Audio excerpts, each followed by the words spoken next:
imagine spending $50,000 or maybe even more to gather, your 80 closest friends and family members in this ancient fairy tale forest. Right, like an absolute dream scenario. Exactly. You've been planning this for, 18 months? The scenery is just breathtaking. The towering cedars are majestic. But then you look at your watch, and it's 3:0 p.m. Oh, I know where this is going. And you suddenly realize your guests are, they're eating in pitch blackness. You literally cannot see the person across the table. Yeah, it is the ultimate logistical nightmare. You are, paying for a world-class aesthetic, but you completely ignored the physics of the environment. So true. Welcome to our deep dive today. We are talking about the brutal logistical realities of nature. Because when you plan a major event, a large gathering, a corporate retreat, a wedding in a traditional space, you are basically buying total control. Oh, absolutely. You book a grand ballroom, the floor plan is exact down to the inch, right? The climate control is locked at a crisp 68 degrees. Yeah, and the lighting is manipulated by a switch. It's easy. You are renting a sterile box. It's highly predictable. And, for someone managing a massive budget and a complex guest list, that predictability is deeply comforting. But the moment you step outside of that box, right, when you decide you want an outdoor destination event, specifically in the wild, ancient forests of the Pacific Northwest, that beautifully drawn architectural blueprint just, it incinerates. It's gone. Yeah, it's completely out the window. You are suddenly navigating a logistical landscape that is overwhelmingly complex. And so you start searching online. And within 10 minutes, decision fatigue sets in. You have 40 tabs open, and you are just drowning in an ocean of gorgeous but completely unhelpful, context-free Pinterest photos. Because a photo doesn't tell you, how hard it was to get a catering truck up a muddy logging road. It is the absolute definition of aesthetic overload combined with a total lack of practical data. Which is the exact problem we are solving today. If you are feeling that decision fatigue, we are throwing you a lifeline. We are diving deep into the resources provided by the Weddizer website. Yes, specifically their article section, which is just brilliant. It really is. It's this incredibly robust tool for venue selection and event guidance. We are going to unpack one of their most comprehensive guides.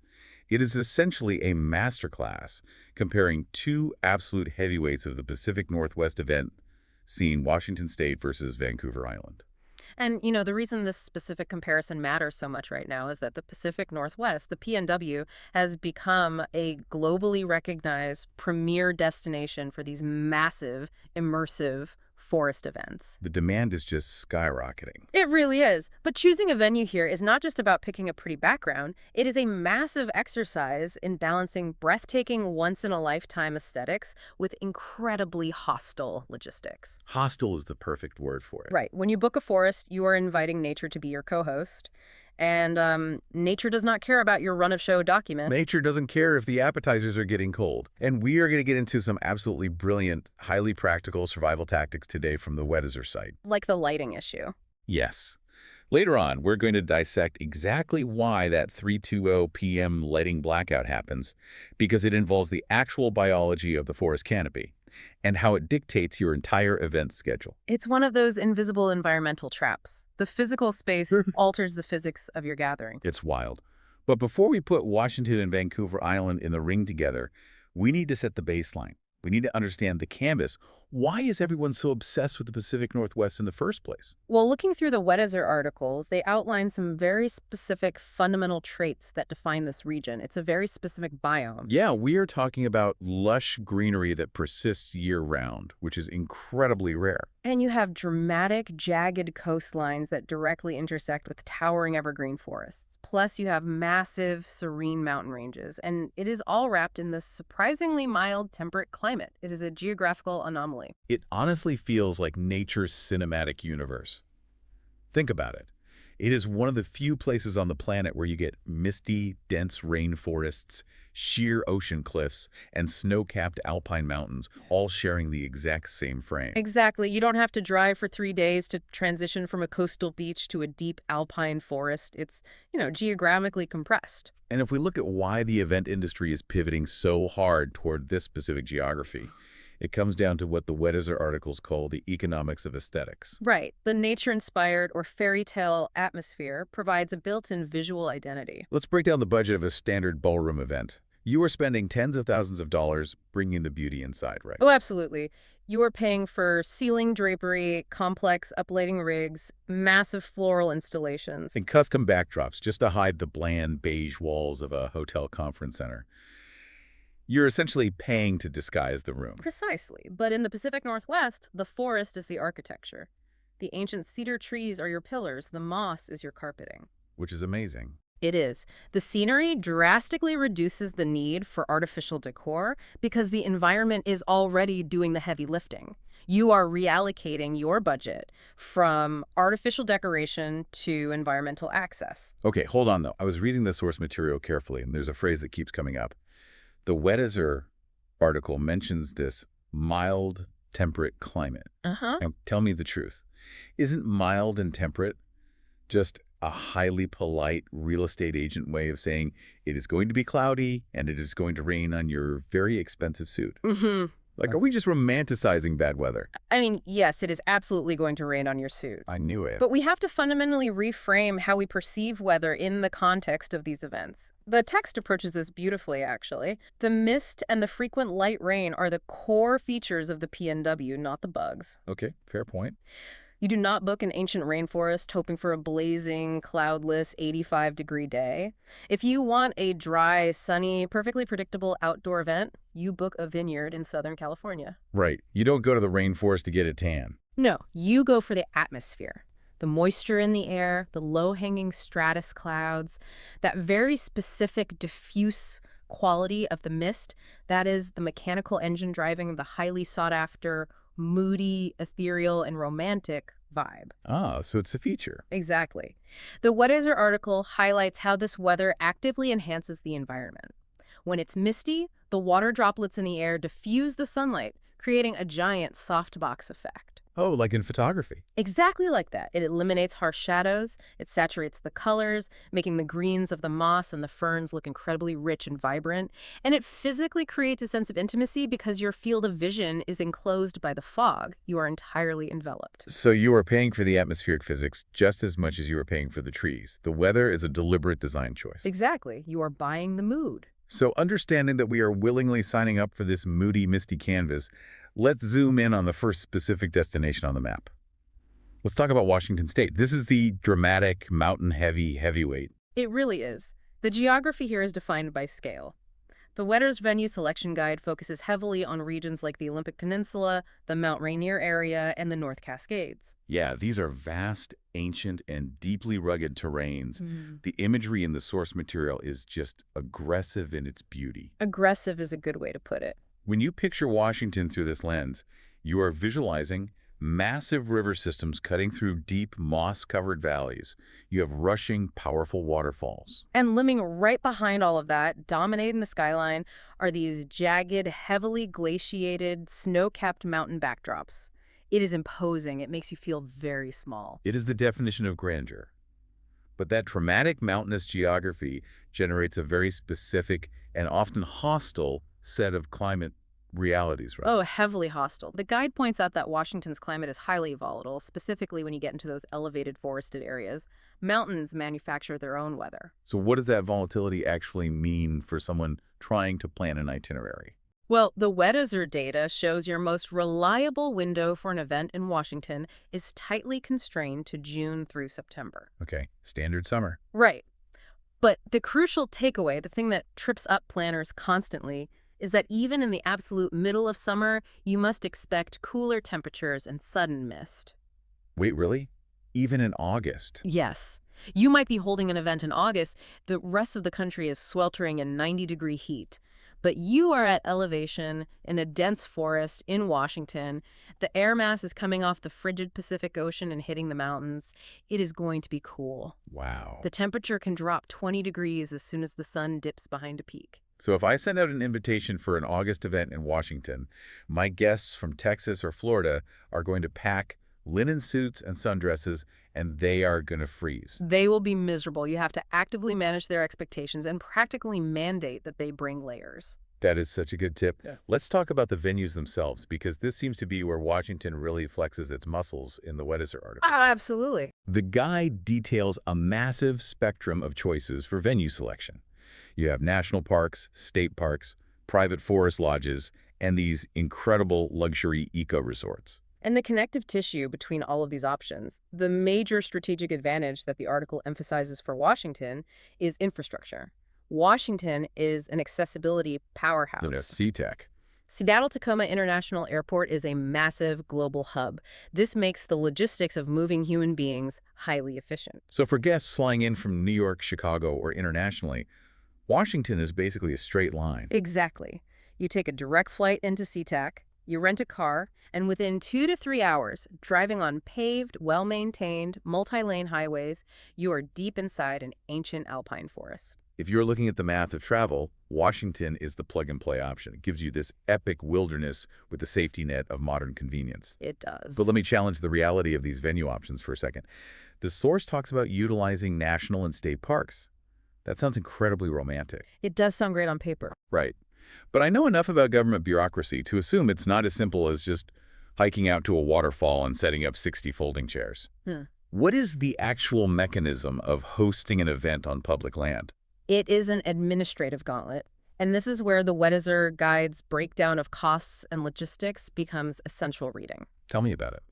Well, on paper, Washington has incredibly strong vendor availability. You can easily hire world-class caterers, planners, and photographers in Seattle and bring them out to the forest. Sure. But when you choose a state or national park, you are no longer just dealing with vendors. You are dealing with federal or state environmental regulations. What does that look like in practice? Like, how bad is the red tape? You are stepping into a strict permitting process. The text explicitly mentions the necessity of navigating special use permits. You are required to submit detailed applications months in advance. Oh, wow. Yeah, and the park rangers will review your application to assess the environmental impact. And the restrictions are severe. They will dictate exactly which trailheads you can use. That makes sense, but it sounds restrictive. It is. They will cap your guest count, often at very small numbers, like 15 or 30 people, to prevent soil compaction and damage to the root systems. So you can't just throw a massive 100-person party in an Olympic National Park. Not at all. Furthermore, there are acoustic limitations. You cannot bring a generator. You cannot have amplified sound. Wait, no music? If you try to set up a DJ booth next to an ancient cedar grove, a ranger will shut down your event immediately and fine you. That is brutal. There are strict leave no trace policies too, which means restrictions on the types of floral arrangements you can bring in to prevent invasive species from contaminating the ecosystem. That completely shifts the budget model, doesn't it? You aren't paying a massive rental fee to a private estate, but you are paying in administrative time, permit fees, and strict operational limitations. Exactly. You are trading financial costs for bureaucratic friction and environmental compliance. The accessibility makes getting the guests to the park easy, but the regulations make hosting them inside the park incredibly complex. So Washington gives you sweeping, dramatic adventure, backed by massive airport infrastructure, but bottlenecked by the realities of crowded public lands and volatile mountain weather. That's a perfect summary of the Washington profile. So if we find that friction too frustrating-like, if we want to trade some of that easy highway access for a truly exclusive, unparalleled environment, the Weddizer article points us across the border. We head to Vancouver Island. Yes. Vancouver Island shifts the entire paradigm. The geography described in the guide is fundamentally different from Washington. How so? Instead of focusing on massive inland alpine peaks, Vancouver Island offers this incredibly rare hybrid ecosystem. You have ancient, old-growth, temperate rainforests that do not stop until they literally meet the oceanfront cliffs and tidal beaches. The way the text paints this is fascinating. It's a geographical two-for-one deal. It really is. You are standing under a 200-foot-tall Sitka spruce, smelling the deep, earthy dampness of the forest floor.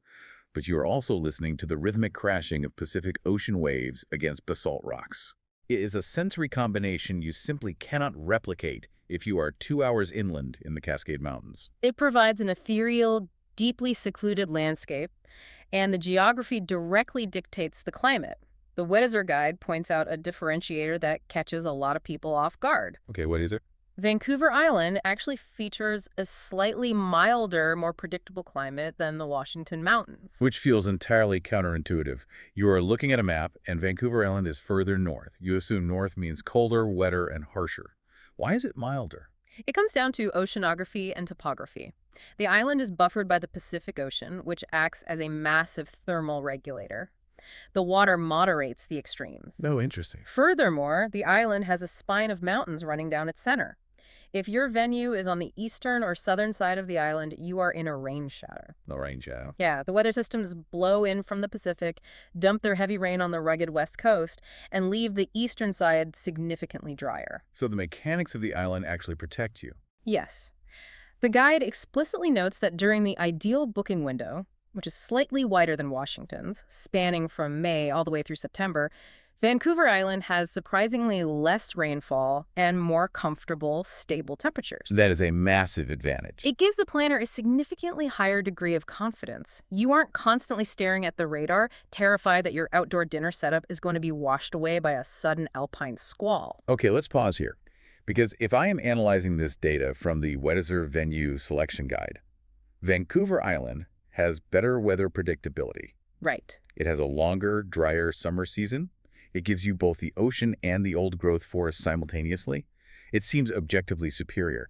Why wouldn't every single person utilizing these tools just immediately book Vancouver Island and ignore Washington entirely? Because of the brutal reality of isolation, we have to bring the hammer down on the logistics of getting to an island. Right. Getting there. The venues themselves, the secluded wellness retreats, the cliffside eco-lodges, the boutique resorts are world-class. But the mechanism of arrival is a massive hurdle. Right. There is no bridge. There is no bridge. You cannot just rent a car at a major international hub and drive to the venue. Vancouver Island requires a multi-leg journey. Walk me through that. Let's trace the path of a guest flying in from Chicago. They fly into Vancouver International Airport in Canada, or perhaps SeaTac in Washington. From there, they have to navigate to a ferry terminal. Okay. So another drive. Yes. If they are in Vancouver, they drive to Tsawwassen or Horseshoe Bay. Then they have to wait in line for a BC Ferries vessel. And ferry lines in the summer are notorious. You could be waiting hours just to board. Easily, sometimes multiple sailings. Once they board, it's a 2-hour crossing. Then they arrive on the island, and they still have to drive 1 to 3 hours to reach these remote coastal venues. Wow. Alternatively, they have to book a secondary small regional flight or a seaplane. That transforms a simple travel day into a grueling 12-hour expedition. And that isolation triggers a massive economic domino effect. The text points out that this remoteness severely limits your local vendor pool. Because they don't have Seattle right next door. Exactly. Washington has the massive economic engine of Seattle right there.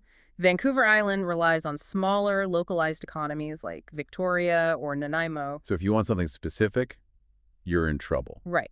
If you cannot find the specific luxury caterer, specialty rental company, or highly stylized photographer you want on the island, you have to import them from the mainland. Which means I am not just paying for the caterer's suit. You are paying a massive premium. You are paying to the caterer's commercial truck to get on the ferry, which is incredibly expensive. You are paying for the hours their staff spends sitting in ferry lines. Oh, the hourly wages alone. Yes. And you are likely paying for their overnight hotel accommodations on the island because they cannot safely transport hot equipment back to the mainland the same night. The hidden multipliers. Exactly. The guide clearly states that while the base venue rental costs on the island might be comparable to Washington, the mandatory travel, transportation, and accommodation expenses for both your guests and your vendors will drastically inflate the overall budget. Wow. Okay, so we have thoroughly profiled the mechanics of both contenders using the research from the Weddizer articles. Washington is a massive, accessible, volatile mountain adventure. Vancouver Island is a highly predictable, exclusive, logistically grueling coastal oasis. That's the perfect breakdown. The brilliant part of the Weddizer Venue Selection Guide is that it provides a specific selection matrix. It forces you to weigh 4 key pillars against your personal priorities.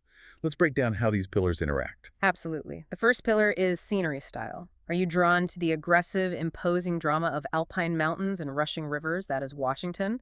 Or do you require the sensory blend of ancient trees meeting the ocean? That is Vancouver Island. The second pillar is accessibility. This is the infrastructure question. Do you want a straight line from an international airport to the venue? Washington? Or are you willing to navigate ferries and seaplanes for the sake of seclusion? Vancouver Island. The third is weather reliability. Are you willing to embrace unpredictable mist and cold temperature drops as part of a wild adventure? Washington. Do you require the statistical safety of a milder, drier summer rain shadow? Vancouver Island. And the fourth, which really synthesizes the first three, is the overall experience. Yeah. The guide defines Washington as adventure meets convenience. Vancouver Island is defined as an intimate destination vibe. Which is very accurate. What I find most insightful about this matrix from the article is how it proves you cannot isolate these decisions. The accessibility absolutely dictates the vibe. They are completely interlocked. Let's look at guest counts, for example. Because Washington has a major airport and a highway system, it naturally allows for a high volume of guests. If you envision a massive, vibrant celebration with 150 people, Washington's infrastructure can absorb that. People can fly in on a Friday, attend the event on Saturday, and fly home on Sunday. It is a large-scale, accessible adventure. But Vancouver Island inherently filters your guest list. Completely. By demanding a multi-leg journey, a flight, a drive, a ferry crossing, you are asking your guests to sacrifice significant time, money, and energy. A casual acquaintance is not going to take a ferry for your event. No, definitely not. Only your absolute closest inner circle will make that journey. It naturally forces the guest list down to 30 or 40 people. It transforms the event from a quick weekend party into a deeply intimate, multi-day retreat. It reminds me of choosing how to screen a movie. Washington is your big summer blockbuster action movie premiering in a massive downtown theater. The scenery is loud, the drama is huge, it is highly accessible, and anyone can buy a ticket and show up. I love that comparison. And Vancouver Island is an exclusive, invite-only, independent film festival held on a remote, private estate. It is incredibly difficult to get an invitation. The logistics of attending are exhausting, but once you finally arrive, the experience is bespoke, intimate, and entirely unforgettable. That is a highly accurate analogy. The Weddizer matrix forces a planner to be brutally honest about what they're actually asking of their guests and what kind of psychological environment they want to create. But making that choice, picking the mountain or the island, is really just establishing the perimeter. Now you actually have to execute the event. And this is where the Weddizer articles pivot from a venue selection tool into a hardcore survival playbook. Yes, the execution phase. They lay out a series of pro tips for successfully pulling off an event in these wild spaces. These tips are critical because they address the physics and the biology of the environment. The guide emphasizes having an ironclad weather backup plan. It stresses mandating terrain-appropriate attire. Right. It hammers home the necessity of hiring hyperlocal vendors. It suggests leaning into natural decor. And finally, it explicitly warns planners to account for lighting. Okay, I want to spend some serious time on this lighting tip because reading this in the source material was an absolute revelation for me. It's a big one. The guide states very simply, plan for lighting forests can be dim even during the day. We are so conditioned by modern architecture. We think of lighting as something we control with a dimmer switch, or we assume that if the sun is in the sky, it is bright outside. It is a profound cognitive bias. We underestimate the biology of the old-growth forest. Explain the mechanics of this. Why is it so dark at 3:00 p.m.? Because you are standing underneath trees that have spent 300 to 500 years evolving a biological imperative to capture every single photon of sunlight. Wow. A massive Douglas fir or western red cedar builds a canopy specifically designed to block light from reaching the forest floor so it can monopolize the photosynthesis. They're literally acting as nature's blackout curtains. Exactly. The canopy is so dense that it fundamentally alters the timeline of the day. In an open field golden hour, that beautiful, soft light before sunset might happen at 7:00 p.m. Inside an old-growth PNW forest, the light begins to aggressively fail by 3:3 or 4:0 p.m. Which cascades through your entire logistical plan. It ruins it if you're not prepared. If you schedule your ceremony for 4:0 p.m. thinking it's late afternoon, you are going to be operating in deep twilight. Your photographer's camera sensors are going to struggle to find focus. The images will be grainy. Your guests will be squinting to read their programs. And if you haven't budgeted for extensive auxiliary lighting string lights, lanterns, safely operated floodlights, your dinner service will be consumed in absolute darkness. You cannot rely on ambient light. This perfectly illustrates why the next tip hiring local vendors is not just a polite suggestion. We always hear hire local framed as this nice, ethical, community support platitude, which is great. Yeah, but it's more than that. Right. In the context of the Weddizer Guide's playbook for a forest event, hiring local is a matter of logistical survival. It is about buying hyper-specific environmental knowledge. A highly talented photographer from Los Angeles might know everything about shooting the bright, harsh desert sun of Joshua Tree. Sure. But if you fly them into an ancient Washington rainforest, they do not know the light timeline. They do not know that a specific grove of cedars loses all usable light by 2:45 p.m. A local photographer knows the exact behavior of the shadows. And the caterer. A caterer from an urban center might plan a beautiful, delicate plating setup. A local caterer knows that the microclimate near the Mount Rainier Valley floor is prone to sudden, aggressive thermal winds at 5:00 p.m. that will violently blow away a standard buffet. Exactly. They know the atmospheric mechanics of the venue. This specific local knowledge is also crucial for managing the terrain, which links to the guide's warning about terrain-appropriate attire. Let's talk about the terrain, because again, wear comfortable shoes sounds like generic advice. But in a PNW forest, the ground is an active biological variable. The ground is not dirt. It is a sponge. It is composed of centuries of decaying pine needles, thick layers of moss, and damp, porous soil.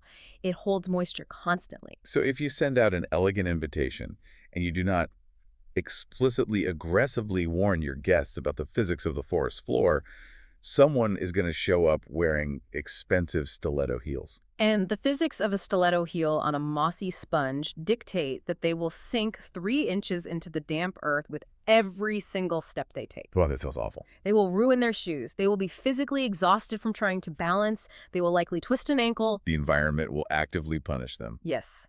The Weddizer Guide is implicitly teaching planners that you are responsible for mitigating the hostility of the environment.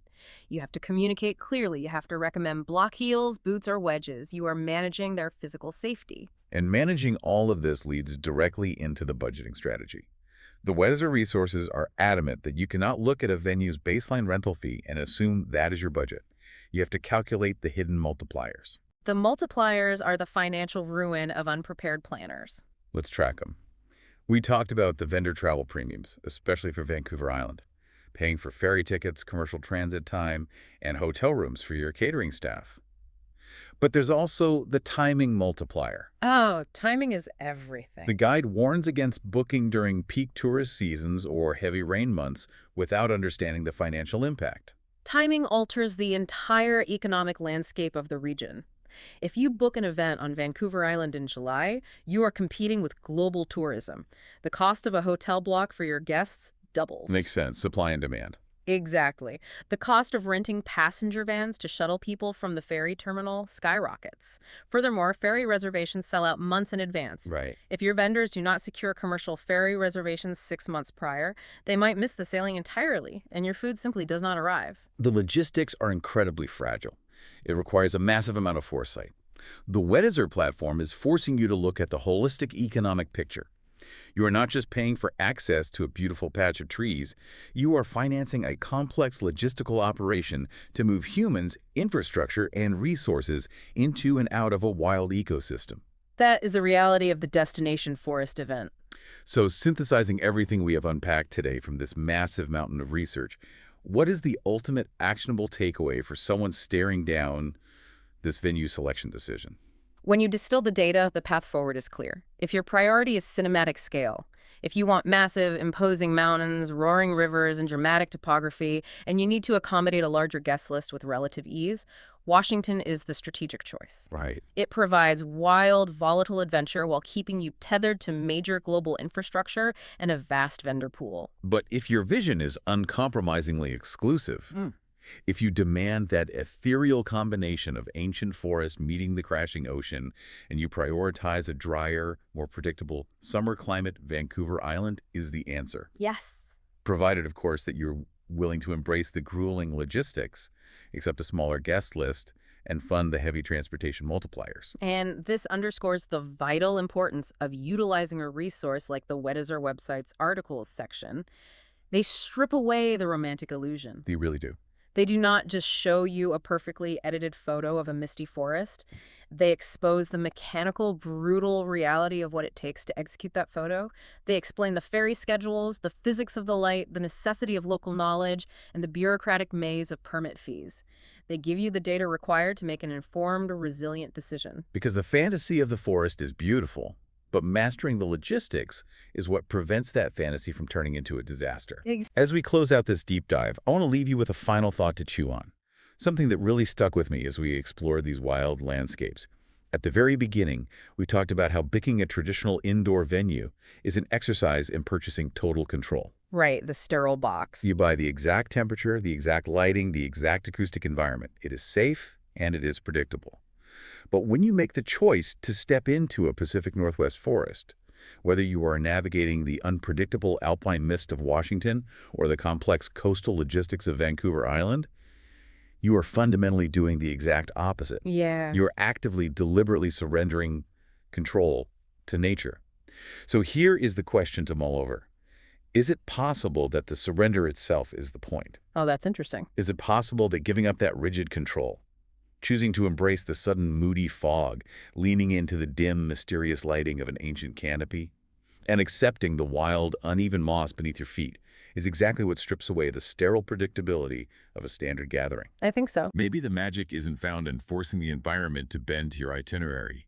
Maybe the true magic, the thing that transforms a gathering into a once-in-a-lifetime experience, is letting the wildness of the environment dictate the memory. Thank you so much for joining us on this massive logistical journey today as we unpack the incredible venue selection guidance from the Weddizer platform's articles. Keep analyzing the logistics, keep exploring those wild spaces, and we will catch you on the next deep dive. The guide warns against booking during peak tourist seasons or heavy rain months without understanding the financial impact. Timing alters the entire economic landscape of the region. If you book an event on Vancouver Island in July, you are competing with global tourism. The cost of a hotel block for your guests doubles. Makes sense. Supply and demand. Exactly. The cost of renting passenger vans to shuttle people from the ferry terminal skyrockets. Furthermore, ferry reservations sell out months in advance. Right. If your vendors do not secure commercial ferry reservations 6 months prior, they might miss the sailing entirely, and your food simply does not arrive. The logistics are incredibly fragile. It requires a massive amount of foresight. The Weddizer platform is forcing you to look at the holistic economic picture. You are not just paying for access to a beautiful patch of trees, you are financing a complex logistical operation to move humans, infrastructure, and resources into and out of a wild ecosystem. That is the reality of the Destination Forest event. So, synthesizing everything we have unpacked today from this massive mountain of research, what is the ultimate actionable takeaway for someone staring down this venue selection decision? When you distill the data, the path forward is clear. If your priority is cinematic scale, if you want massive, imposing mountains, roaring rivers, and dramatic topography, and you need to accommodate a larger guest list with relative ease, Washington is the strategic choice. Right. It provides wild, volatile adventure while keeping you tethered to major global infrastructure and a vast vendor pool. But if your vision is uncompromisingly exclusive, if you demand that ethereal combination of ancient forest meeting the crashing ocean, and you prioritize a drier, more predictable summer climate, Vancouver Island is the answer. Yes. Provided, of course, that you're willing to embrace the grueling logistics, accept a smaller guest list, and fund the heavy transportation multipliers. And this underscores the vital importance of utilizing a resource like the Weddizer website's articles section. They strip away the romantic illusion. They really do. They do not just show you a perfectly edited photo of a misty forest. They expose the mechanical, brutal reality of what it takes to execute that photo. They explain the ferry schedules, the physics of the light, the necessity of local knowledge, and the bureaucratic maze of permit fees. They give you the data required to make an informed, resilient decision. Because the fantasy of the forest is beautiful, but mastering the logistics is what prevents that fantasy from turning into a disaster. As we close out this deep dive, I want to leave you with a final thought to chew on, something that really stuck with me as we explored these wild landscapes. At the very beginning, we talked about how picking a traditional indoor venue is an exercise in purchasing total control. Right, the sterile box. You buy the exact temperature, the exact lighting, the exact acoustic environment. It is safe and it is predictable. But when you make the choice to step into a Pacific Northwest forest, whether you are navigating the unpredictable alpine mist of Washington or the complex coastal logistics of Vancouver Island, you are fundamentally doing the exact opposite. Yeah. You're actively, deliberately surrendering control to nature. So here is the question to mull over. Is it possible that the surrender itself is the point? Oh, that's interesting. Is it possible that giving up that rigid control, choosing to embrace the sudden moody fog, leaning into the dim, mysterious lighting of an ancient canopy, and accepting the wild, uneven moss beneath your feet is exactly what strips away the sterile predictability of a standard gathering. I think so. Maybe the magic isn't found in forcing the environment to bend to your itinerary. Maybe the true magic, the thing that transforms a gathering into a once-in-a-lifetime experience, is letting the wildness of the environment dictate the memory. Thank you so much for joining us on this massive logistical journey today as we unpack the incredible venue selection guidance from the Weddizer platform's articles. Keep analyzing the logistics, keep exploring those wild spaces, and we will catch you on the next deep dive.